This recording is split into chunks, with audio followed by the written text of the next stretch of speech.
All right, guys, what's going on? Welcome in. So over the last 2 days, I've been getting a lot of messages and questions about the Coach of the Year award, right? Should it be Saleh? Should he be the front runner at this point in time?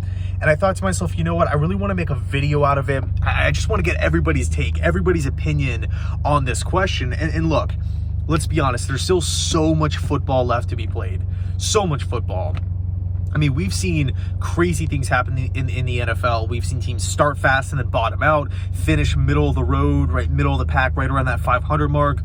We've seen teams start slow and then go on a hot streak, right, just go on this massive winning streak, and then in some cases actually make the playoffs. So nothing is set in stone. But with that said, I feel like at this point, I feel good about 5 candidates. I would feel fine if any of these five coaches won this award, assuming that everybody stays on the same trajectory to, close out the season here. The first is Nick Sirianni, undefeated. At this point in the season, if you are an undefeated football team, that says something. I mean, I look at that Eagles roster. They have a nice combination of young players and veterans. Everybody is fully bought in to Nick Sirianni. He's doing an excellent job. They have some nice wins on the schedule. It doesn't feel like Philly's ever going to drop that game, right? This is the week where they fumble. This is the week where they look like a shell of themselves. Every single week they're consistent. Every single week they come out and they perform. And also Jalen Hurts. This is a guy that a lot of people wanted to move off of in the offseason. Not that much of a thrower, more of a running quarterback. How far can you go with Jalen Hurts? Has he reached a ceiling? I mean, Jalen Hurts, one of my favorite players in football. I mean, this guy continues to grow, continues to get better. And a part of that is because of the front office and, this coaching staff for putting talent around Hurts. Like A.J. Brown is just doing great things. Devontae Smith, they have the tight ends, they got the running backs, they have a defense, Bradbury, Slay. Like the Eagles, man, this is a top-notch football team. I know a couple of people have said, oh, they're overrated. And, because of the zero in the loss column, people are overrating them and overhyping them, which I understand. Typically that is the case, but when I look at the Eagles, they are the best team in the NFC East, in my opinion. They're one of the best teams in football. I don't want to say they're the absolute best, but they are, again, in my opinion, top 3. And because of that, Sirianni's definitely in the conversation. And by the way, these are in no specific order. Number 2, Brian Daboll. I mean, when I'm not the biggest fan of the Giants, but I got to be honest, when I'm watching the Giants play, they fight really hard. Their schemes are absolutely excellent. They're brilliant. What Wink Martindale is doing defensively, which, by the way, yes, the Giants have their cap problems, but it's not like they're completely reliant on superstars to make plays. Yes, Kenny Golladay is there, and yes, they have the big names, but the Giants are really doing a good job of developing younger players, guys that maybe the average fan hasn't heard of a lot of these guys, but they're all performing well. Everybody's doing their job.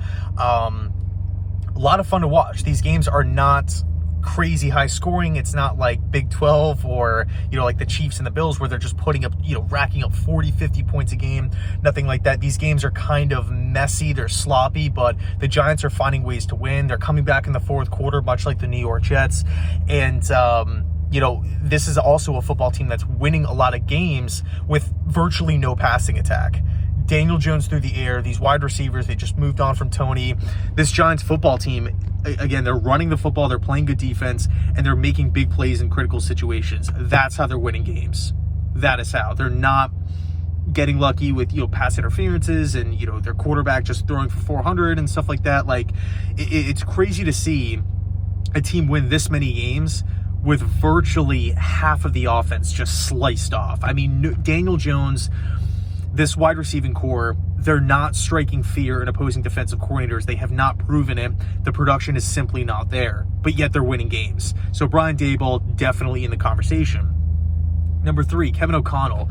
And much like the Eagles, this is another team that I feel like a lot of people on Twitter are down, a lot of people on the internet, and, a couple of my buddies are like, no, Vikings are overrated. Yeah, they lost one game, but, same old Vikings. Kind of, we hear that term a lot with the Jets, but it's like same old Vikings. They're just going to get bounced in round 1. But man, when I look at what Kevin O'Connell is doing as a first-year head coach, he walked into a Vikings locker room that has, over the last, handful of seasons with Mike Zimmer, in my opinion, they've underachieved. I feel like that team has so much talent, offensively and defensively. Kevin O'Connell, he's came in from that Sean McVay tree.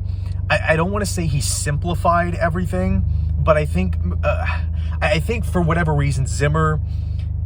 Yes, Zimmer's a smart defensive mind, but I always felt like Mike Zimmer was going to get in the way. He was kind of anchoring the team down. With O'Connell, I feel like he's just letting everybody breathe. He's doing a good job of delegating. He's just allowing the playmakers to be playmakers. Dalvin Cook, yeah, he's a good player. We're going to feed him the football.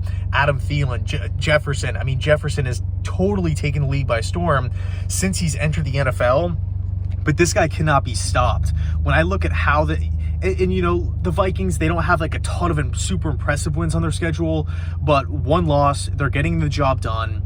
At this point, I do think they're going to win the NFC North, and I don't want to play Minnesota in the playoffs. Who really wants to at this point? I would much rather want to play Green Bay. I would rather play literally all the teams in the NFC North over Minnesota. The Vikings are a good football team.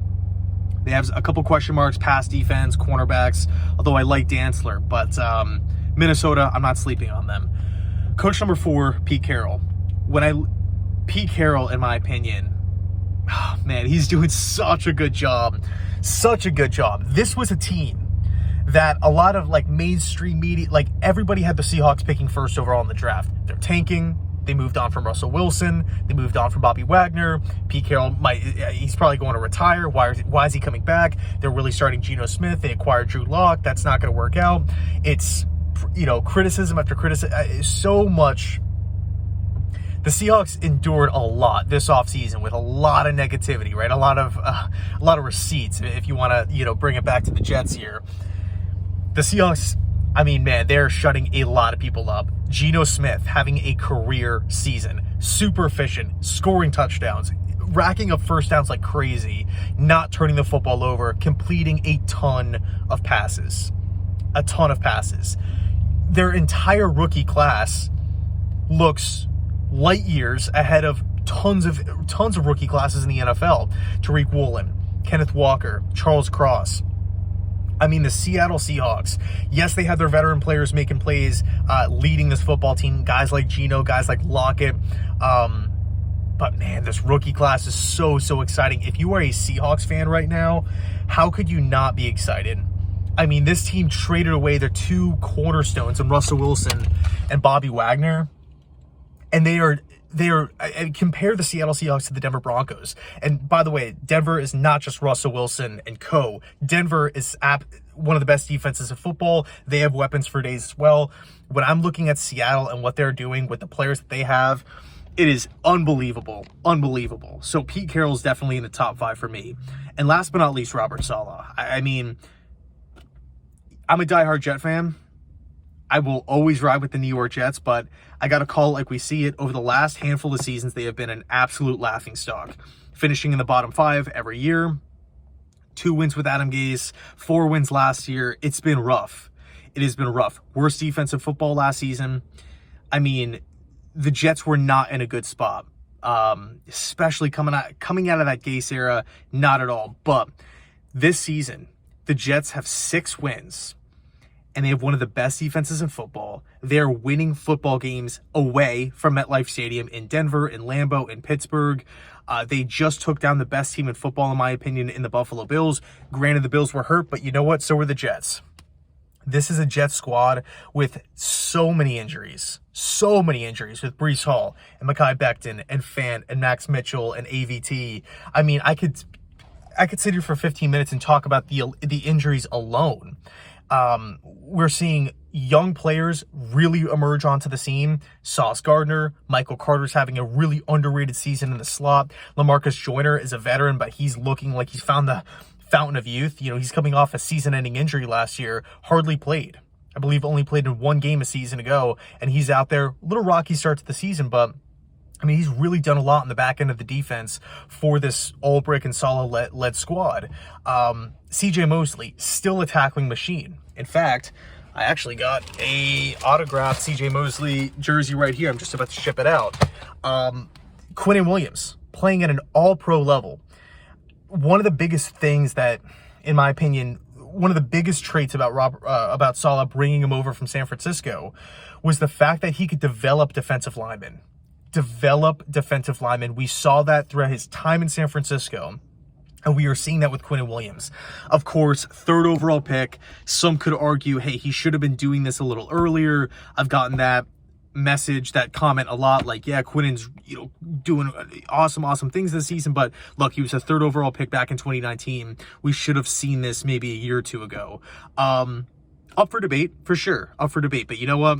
Doesn't really matter because he's doing it this season. Okay, so we're seeing young players emerge. We're seeing veterans kind of, again, find this fountain of youth, just really just starting to play well, playing sound football, like a well-oiled machine defensively. Offensively, they're struggling, right? It's not the prettiest thing to watch. There's been turnovers, there's been mistakes, there's been penalties. But the Jets are playing extremely well. They are the best team in the 4th quarter. So they kind of go hand in hand with the New York Giants, where they're playing great defense. They typically rely on the running game. Last couple of weeks, it has been a little different for the Jets just because of the Breece Hall injury and the different shakeups on the offensive line. But man, when I look at the Giants and the Jets, they are they kind of play the same way, where it's, again, good defense, rely on the running game, play your best football in the 4th quarter, and really get better as the game goes on. So look, Robert Saleh, Daboll, Pete Carroll, Kevin O'Connell, and Nick Sirianni, those are my top 5. There is somebody on the outside looking in, and that's Mike McDaniel. And it's not just because he's the Dolphins head coach on why he's, out of the top 5. I just look at that roster. It's absolutely stacked. I mean, Terron Armstead, Tyreek Hill, Jalen Waddle. I mean, yes, these other teams like the Eagles and the Vikings have good rosters. But when I look at the Miami Dolphins, I really feel like Miami should be doing it at this point. It's kind of like giving the Coach of the Year award to like a McDermott. Yes, the Bills are great. Yes, they're winning games, but that was my expectation. Or giving like the Coach of the Year award to Andy Reid. Again, Chiefs doing great, but that's kind of what I expect. I expected the Miami Dolphins to be in this position. So, Nick Sirianni, I didn't. Pete Carroll, I didn't. Saleh, I was expecting a big step, but I wasn't expecting this big of a step. Daboll completely, he's doing awesome things. And then O'Connell, just out of left field. A lot of people criticize that hire. He's doing awesome stuff. So that's kind of my takeaway. The 5 guys that I feel really good about, maybe Mike McDaniel. If one of these guys in the top 5, like if the Giants fall off, if the Seahawks start losing a bunch of games, I would probably replace McDaniel with one of those guys. But up until then, right, up until we get to that point, those are my top 5. So let me know your thoughts down below in the comment section. Thanks so much for watching. I appreciate it. Sorry, I got somebody just standing in the middle of the field, like looking at me, so I'm going to get going. Thanks so much for watching, and as always, go Jets.